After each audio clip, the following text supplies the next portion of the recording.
This is something you all should know, and you should teach your children. Look into for yourself that you can learn something and learn it well, and that's okay. But you can, on the other hand, you can learn something and be conscious of the way the brain learns something. So you're adding an entirely new dimension, a higher level, a higher dimension of learning. When you know how the brain works when it learns something, to be conscious of that, just to be conscious of that itself, neuroplasticity and the different areas of the brain that are at work when you do something, when you're learning a new task, enhances the learning process by an order of magnitude. So look at that. We can learn something by rote, like you mentioned, doing the scales without really knowing why or what it's doing. But if we learn how the brain is stimulated and responds to that type of training, just the act of envisioning that, just the act of knowing the map, knowing that neural map, that neural network map, and envisioning it enhances the learning process and the speed by an order of magnitude. This is basically my theory, just learning how the brain works. But it's so intuitive that I've seen evidence of it in other areas that it must be true.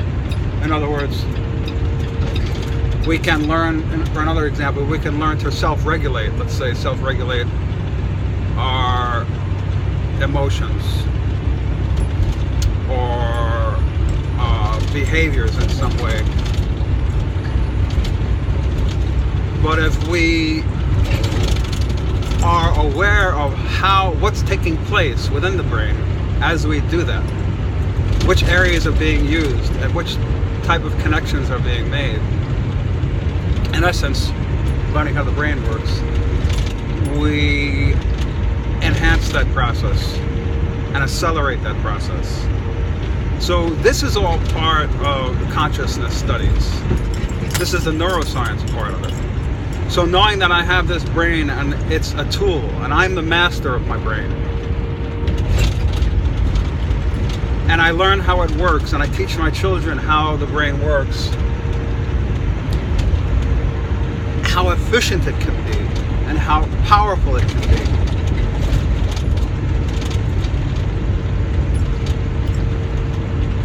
It's mind-blowing. And this is new, very new research. It's only since we've had brain scanning technology and we've been able to make a cognitive map, neural map of the brain, and see how it works and what parts are excited and what it means to be intelligent is not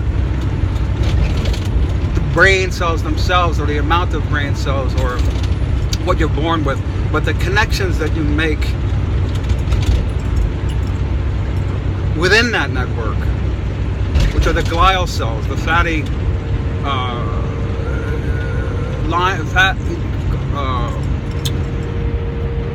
cholesterol-lined myelin and glial cells that make the connections between the different areas of the brain. So when you're playing a piece of music or learning a new language, you're using so many areas of the brain: auditory, associative, prefrontal, even emotional, visual symbols, auditory symbols, executive functioning, prefrontal cortex, persistence. I mean, there's so many areas of the brain that are being used that the entire brain is enhanced by the liquid. So the point is,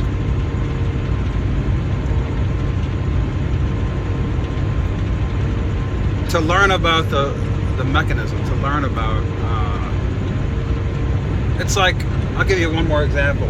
Imagine someone who learns to shoot a bow. and he becomes a very skilled archer.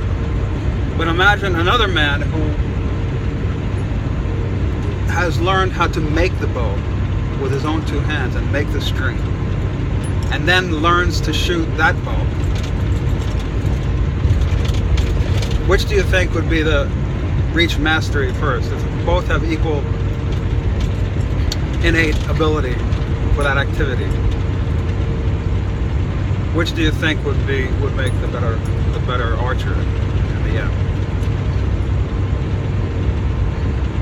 The one that uses the materials to construct and knows the structure and the properties of his tool, or the one who just picks up a manufactured item and starts using it with no knowledge of the essence. So the brain is your most powerful, in fact, it's the most powerful thing that exists. Consciousness is the most powerful thing that exists that we know of. So teach your children about the brain and how it works. For example, teach your children, this is what they've should be teaching in school. This is the first thing that should be taught in school. Because then everything else just becomes academic. If a child learns about the properties of the brain, his own innate intelligence and ability to generate it, anything else becomes a simple task, a simple memory task. So this is what we should be learning, no matter what age we are, and especially teaching children.